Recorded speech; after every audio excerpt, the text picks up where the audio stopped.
Hi everybody, this is Matt with Project 40. Project 40 is a wilderness mentorship program that uses wilderness trips as a catalyst to spark lifelong relationships. This is week number 11, and we are talking about harness the mountains. We wanna grab those stories from the mountains and find some spiritual analogies that we can apply to our life. So we're going back to my friend Ryan. He's got a couple other really good stories that I think you'll enjoy. This one is him on a short trip, just dying of thirst. He's in the mountains, and he just sees this river, and he's like, "Finally, water!" And he just dives his head into this river and starts drinking. And as he relates this to me, he's like, "Fosse, I opened my eyes underwater, and I just turned my head, and there's like this carcass of an animal. I mean, like a deer, like a big animal, just in the river." And that's not good. That is not a good thing at all. So I know you're wondering, Matt, how are you going to draw a spiritual analogy out of this one?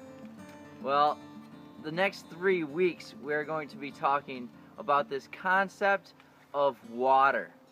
Water in the mountains. It hits the top of the water from rain, it forms snow and ice, and then eventually melts down and creates hundreds and hundreds of rivers that start as small streams, and they flow down the side of the mountain, and as they flow down they join into bigger rivers in the valleys and so on and so forth until they reach the oceans. But the water starts at the highest elevations of the earth and run down to the oceans. Now, as this water flows from the top of the mountain, it picks up junk. So in Ryan's case, it picked up dead animal carcass. And in our spiritual life, we have to look at the source. If we call ourselves Christians who are following the Bible, and this is our source, then let's just take a look at that for a second. The Bible, the first words given to man were to Adam, right? Don't eat from that tree. And it was just verbally spoken. Well, as the word was passed down from generation to generation, we can see that evidence in Scripture. And then eventually it was written down by Moses. And so now we have a written word. The first 5 books that Moses wrote is called the Torah. So now there's a written code, ordinances, instructions, laws, and things that they needed to follow, and this was just God's instructions for his people. Well, that gets passed down, and not only is it passed down by being written by scrolls or scribes, but it's then later translated by the early church fathers.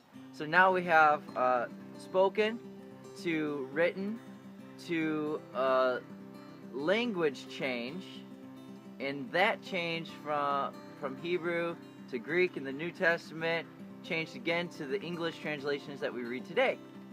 So I just want you to chew on that thought just for a second. As we read our Bible, as we want to know God more and draw closer to Him, let's just think about the source that we have. And I don't say this to say that our source is bad, because it's not. It's incredible how it's been passed down. But from week to week, I want to challenge us to go a little bit deeper. That's all I have for you. I think I finish these the same way every time. I need to come up with something new.